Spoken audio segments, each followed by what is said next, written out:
हिमसुरभि aroma museum में आयोजित पारंपरिक भारतीय इत्र में अरंडी की सुगंध और आगे बढ़ने का एक स्थायी तरीके पर आयोजित सम्मेलन में वक्ताओं ने वनों के पौधों से इत्र बनाने और इससे रोजगार सृजन पर अपने विचार व्यक्त किए। लाइब्रेरी स्थित हिमसुरभि अरोमा म्यूजियम में आयोजित सम्मेलन में एफआरआई के वैज्ञानिक और सीबीपीडी के अध्यक्ष डॉक्टर वीके वार्ष्णेय ने कहा कि उत्तराखंड के वनों में इत्र बनाने की अपार संभावनाएं हैं। यहाँ पर बहुत सारी हर्ब्स, स्पाइस, सुगंधित वुड्स हैं जिससे इत्र बनाया जा सकता है, जिसमें चमोमाइल, रोमन चमोमाइल, वैचिवा, रोजमेरी, सीडरवुड, रोज, देवराद आदि हैं जो बड़ी संख्या में उपलब्ध है। इस मौके पर कन्नौज से आए धीरेन्द्र कुमार दुबे ने बताया कि उत्तराखंड में इत्र बनाने की बहुत संभावनाएं हैं। यहाँ पर अनेक प्रकार के सुगंधित पौधे व पेड़ हैं। उन्होंने बताया कि उन्होंने खुद देवदार, जंगली गुलाब, कपूर की बत्ती से इत्र बनाकर दिखाया है और लोगों को प्रोत्साहित करने की जरूरत है। उन्होंने कहा कि ज्योति मारवाहा ने उन्हें यहाँ आमंत्रित किया ताकि लोग इस दिशा में प्रयास करें। इस मौके पर ज्योति मारवाहा ने कहा कि इस दिशा में 5 साल से कार्य कर रही हैं, जिससे हिमसुरभि अरोमा म्यूजियम के माध्यम से शोकेश किया गया है। वनों से जो हमें अरोमा मिलते हैं इसको सभी हल्के में लेते हैं तथा इसे अनदेखा कर देते हैं, जबकि जंगलों से असीम सुगंधित पौधे मिलते हैं। अरोमा के ऊपर चल रहा है, क्या कहना है इसका, आपका मकसद क्या है इसके ऊपर? ये हमारा मकसद है जो हमने 5 साल में इतना काम किया है मेडिसिनल एरोमेटिक प्लांट्स में, इसको हमने शोकेस किया है एक म्यूज़ियम में।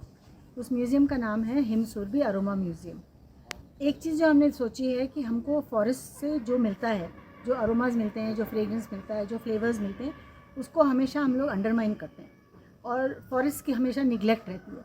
तो हमने ये सब कंबाइन करके ये थॉट प्रोसेस रखा कि जो हमको जंगलों से मिलता है, जो असीम तरह की चीज़ें मिलती हैं कि हर सीज़न के चेंज में आपको कुछ ना कुछ मिलेगा, उसको अगर हम लोगों तक पहुंचा सकें और उससे हम कुछ वैल्यू एडिशन करके अतर बना सकें, क्योंकि अतर बनाना, इत्र जिसको बोलते हैं, ये हम लोग की ट्रेडिशनल परफ्यूमरी है और ये एक जो हेरिटेज है ये धीरे धीरे हम खोते जा रहे हैं।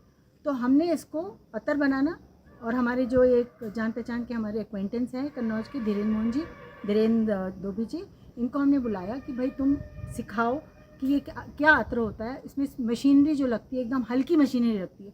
पहाड़ जो होते हैं वो एकदम फ्रेजाइल हैं और पहाड़ में हम जो है इस तरह की मशीनरी नहीं लगा सकते जो पहाड़ों को नुकसान दे। फॉरेस्ट में आग लगती है, उसको हम प्रिवेंट करें। तो इस सब चीज़ों को मिला के हमने सोचा कि अगर हम ये कॉन्सेप्ट अपने हिमसुरभि म्यूज़ियम के थ्रू, अरोमा म्यूज़ियम के थ्रू परफ्यूमरी का कॉन्सेप्ट हम रूरल उत्तराखंड में गढ़वाल से स्टार्ट करके दूसरे पार्ट्स तक हम ये मैसेज ले जाएं, तो एक हम आजीविका का भी तरीका लोगों को सिखा सकते हैं जो घर घर में हम लगा सकते हैं। हमारी कोशिश यही है कि अगर हमें थोड़ा बहुत सरकार से भी हमारी बात पहुँचे और उनको हमारी बात समझ में आए, तो ये सपोर्ट अगर हमें मिलेगा तो बहुत सारी लाइवलीहुड के ऑप्शंस इस तरीके से निकल सकते हैं। पूरा नाम धीरेन्द्र कुमार दुबे और मैं कन्नौज रहता हूँ। मैं इत्र व्यापारी हूँ, मैं इत्र बनाता हूँ।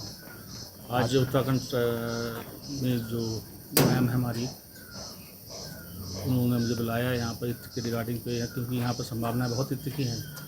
उस संदर्भ में यहाँ पे आया हूँ। मैंने यहाँ पे इत्र बनाया है देवदार के पेड़ से। मैंने लोग यहाँ पे देवदार का तेल निकाल कर दिखाया है, उसको लोबान टाइप का बोलते हैं।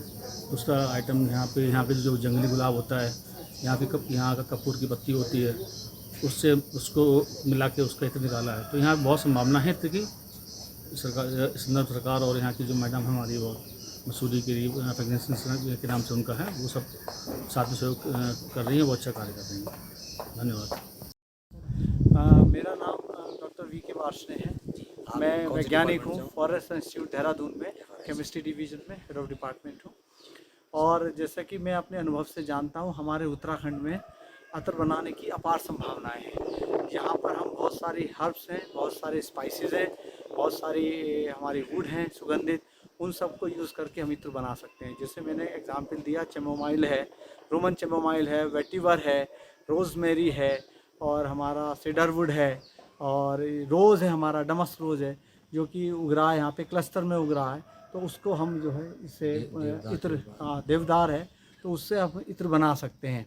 और इससे इत्र का बनाना में 2 आस्पेक्ट होते हैं। एक तो आस्पेक्ट है कि उसको कल्टीवेट करना, रॉ मटेरियल को, और दूसरा है उससे इत्र बनाना। और दोनों ये ह्यूमन सेंट्रिक एक्टिविटीज़ हैं जहाँ पे लोगों की आवश्यकता पड़ती है। तो इसलिए इसमें लिवलीहुड जनरेशन की अपार संभावनाएं हैं।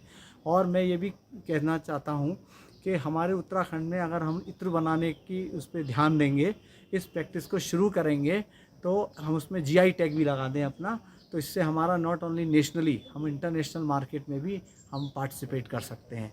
और हमारा जो ग्लोबल मार्केट में हमारा जो पार्टिसिपेशन है इंडिया का, वो भी बहुत अच्छे से बढ़ सकता है। इस तरह जो सेमिनार ये मिलेगा लोगों को, हाँ, ये जो आज सेमिनार है, ये जो मैडम प्रोफेसर ज्योति मारवा जी ने ये शुरू किया है, इंटरनेशनल सेमिनार है, और उन्होंने आज अपना हिमसुरभि जो म्यूज़ियम है, वो एरोमेटिक म्यूज़ियम, एरोमा म्यूज़ियम जो बनाया है, ये एक बेसिकली एजुकेशनल और रिसर्च एक्टिविटी है।